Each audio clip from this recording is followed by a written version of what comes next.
عصبی هم از اینکه به مخاطبم توهین شد. به چه حقی توهین میکنه مخاطب؟ چرا باید کامنت های یه برنامه‌ای که اصلا ربطی به این دراما نداره پر بشه از تیکه و کنایه؟ خار مادر دارم با تشکر از امیر ایزد نوشتم. من واقعا توقع وسخایی دارم. سلام عزیزان، خوش اومدید به کانال دنیای حاشیه ها، جایی که هر روز میریم سراغ حواشی ها. داستان از این قراره که در درامای پیکسی و سهیل، امیر ایزد از سهیل حمایت کرد. بعدش دوستی پیکسی و ایزد به هم خورد و حالا هر از گاهی پیکسی توی استریماش به ایزد تیکه میندازه و ایزد هم توی جوابهاش گفته که دلیل این رفتارهای پیکسی رو نمیدونه و شخصا باهاش مشکلی نداره. بعد ویجیلند با پیکسی یک گپ تایم میگیره و کامنت ها پر میشه از تشکر، اما از طرف کی؟ از طرف امیر ایزد. طرفدارهای ایزد زیر ویدیوی ویجیلند نوشتن که با تشکر از امیر ایزد. این کامنت ها که زیاد شد باعث شد که نتیجه گیری کنه که این موضوع به دراما ربط داره، پس تصمیم گرفت که کامنت ها رو پاک کنه. ویجیلند به وضوح گفته که مهموناش رو دور از تمام این حواشی دعوت میکنه و ما هم نباید خودمون رو درگیر کنیم. پس شما هم لطفاً این اتفاقات رو وارد فضای ویجیلند نکنید، چون این مدل کامنت ها اصلا رفتار سالمی نیست. حالا ایزد هم گفته که از این قضیه ناراحته و احساس میکنه که طرفداراشو ناسالم خطاب کردید، بنابراین باید معذرت خواهی کنید. آخر اولا که من متوجه نمیشم واقعا مشکل کامیونیتی خانم پیکسی و خود خانم پیکسی با من چیه. من واقعا متوجه نمیشم. یعنی اون وضعیت گروهش، اون وضعیت توهینای مودریتوراش، بی احترامی که میشه، اینکه میره تو استریم کسی دیگه ای به من تیکه میندازه، به عروسی من تیکه میندازه و این رفتاری که داره میکنه رو واقعا متوجه نمیشم. یعنی اصلا چیز عجیب غریبه. بعد نکته بعدی،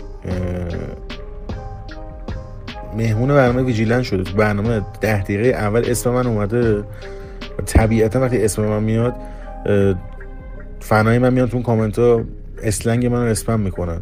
فوش خار مادر دارن با تشکر از امیر ایزد نوشتن. خب این ناراحتید اسم منو نیارید.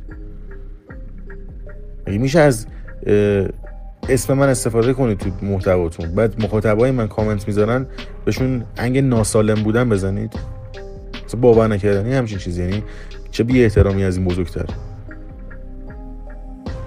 اون خانم که معلوم الحاله، یعنی نمیدونم دنبال چی میگرده، به جای اینکه با مدیریتوراش صحبت کنید که آقا مثلا نباید همکارتون توهین کنید، بی احترامی کنید، چه میدونم اتهام بزنید.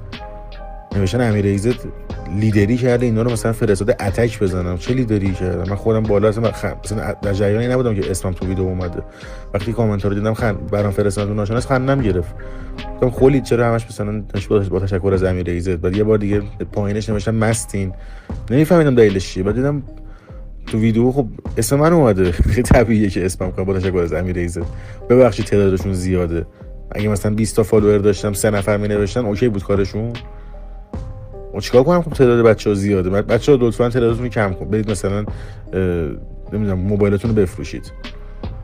خب تعدادشون زیاده. اسم منم آوردید. انگار مثلا خیلی چیز عجیبیه. توی پادکستی مثلا اسم مستر بیس بیاد، خب فنای مستر بیس کامنت میذارن دیگه. واقعا خیلی یه چیز بدیهیه. منم شدم توضیح میدم اینو. پس شما میاد بابت همچین مسئله‌ای بهشون توهین میکنید که ما از حواشی دوریم و این کامنت ناسالمه. چه حاشیه‌ای، چه توهینی، چه بی احترامی. چجوری به خودتون اجازه میدید به این همه مخاطب، به این همه آدم، به این همه شخصیتی که پشت اون موبایل و کامپیوتر نشستن و اون کامنت رو برای شما گذاشتن توهین کنه؟ جای تشکرتونه؟ باور نکردن. یعنی یه رسانه، یه تحریریه، یه شرکت، این همه آدم، یعنی یه نفر نیست اونجا جای شما فکر کنه که تصمیم درست چیه. موقع عصبی هم از اینکه به مخاطبم توهین شد. به چه حقی توهین میکنه مخاطبای من؟ مهمون برنامه‌تون تو برنامه این محل دراما نیستم یا نمیدونم دنبال حاشیه نیستم. میخندید این اتفاقا ما دنبال دراماییم و تو کامنت مینویسید که ما اصلا اهل حاشیه نیستیم. نمیدونم این کامنت ها ناسالمه. اصلا من واقعا متوجه نمیشم. رسما دارید بی احترامی میکنید، توهین به یک کامیونیتی خیلی بزرگ.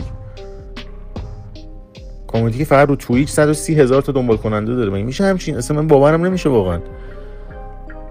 که از بزرگترین گپ‌های تلگرام و مزگنگ داره. یعنی یه کامیونیتی بسیار بزرگ و بسیار محترم. یعنی همین الان با تمام این توهین‌ها و بی‌احترامی‌ها شما به ریپلای همون کامنتی که خودتون به مخاطب من توهین کردید رو بخونید، باز مخاطب من با احترام برای شما کامنت گذاشتن. از این مخاطب اصلا خیلی باور نکردنیه برام. من واقعا توقع گستاخی دارم. من واسه مخاطبم خیلی احترام قائلم، برام خیلی با ارزشن و همین مخاطبا بخش مخاطبای خود شما هم هستن. قطعا مخاطب مشترک ما هم داریم. چطور به خودتون اجازه میدید به اینا توهین کنید؟ شأن و منزلتی که این افراد دارن، جایگاهی که این آدم زندگی شخصیشون دارن، مگه جوریه که شما بخواید با یک کامنت شخصیتشون رو قضاوت کنید که ناسالمن؟ مثلا چه جوری همچین حقی به خودتون میدید؟ این چیزی که من داره آزار میده اینه که شما با من در ارتباطید. من مهمون برنامه شما بودم، ارتباط دوستانه داریم، با هم صحبت میکنیم. همین چند روز پیش بود که برای دیجیاتو امین بهتویی اومد پی وی من از من سوالاتی کرد. واقعا نمیتونستید به خود من حرف بزنید؟